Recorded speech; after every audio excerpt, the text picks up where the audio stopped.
Mercedes GLA 200 ile birlikteyiz. Mercedes'in kompakt crossover modeli olan ve büyük bir A serisi gibi görünen GLA, beklentileri ne derecede karşılayabiliyor acaba? Gelin hep beraber inceleyelim. GLA A serisinin crossover kostümü giymiş versiyonu. Aynı altyapıyı paylaşmalarına rağmen GLA, A serisinden daha uzun, daha geniş ve daha yüksek. Gövdesindeki plastik detaylar ve tamponlarındaki metal parçalar da GLA'nın crossover kimliğini pekiştiriyor. İç mekan A serisiyle birebir aynı. Burada bir fark söz konusu değil. Eğer herhangi bir fark bekliyorsanız burada hayal kırıklığına uğrayacağınızı söyleyebilirim.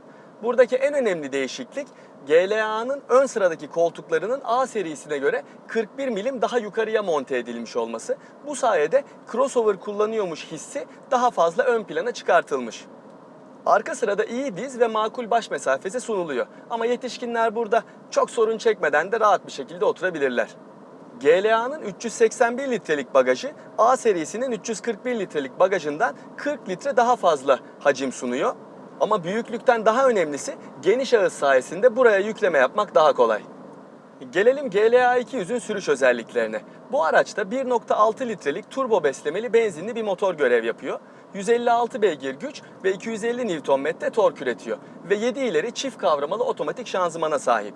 GLA 200'ü sadece önden çekişli olarak alabiliyorsunuz. Yani bu motorun 4 tekerlekten çekiş opsiyonu bulunmuyor.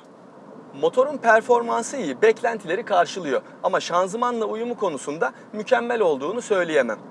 Kalkışlarda genellikle ikinci vites seçildiği için kalkış esnası biraz ağırkanlı oluyor. Çift kavramalı olmasına rağmen vites değişim hızı da bence etkileyici değil.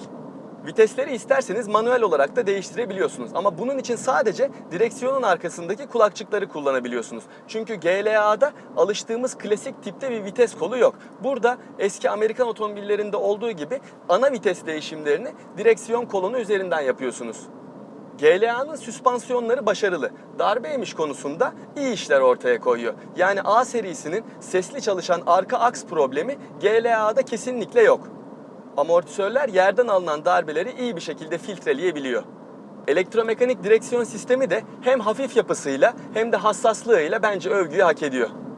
GLA 200 ile 2 gündür birlikteyim ve 250 kilometre yol kat ettim. Bunun büyük bir çoğunluğu Hadımköy-Kurtköy arasında otoyolda gerçekleşti ve çıkan ortalama yakıt tüketim değeri 8.3 litre. Bana sorarsanız kullanım şartları dikkate alındığında bu rakam hiç fena sayılmaz.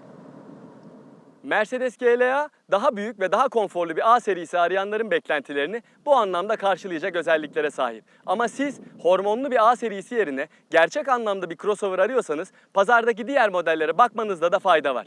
Görüşmek üzere.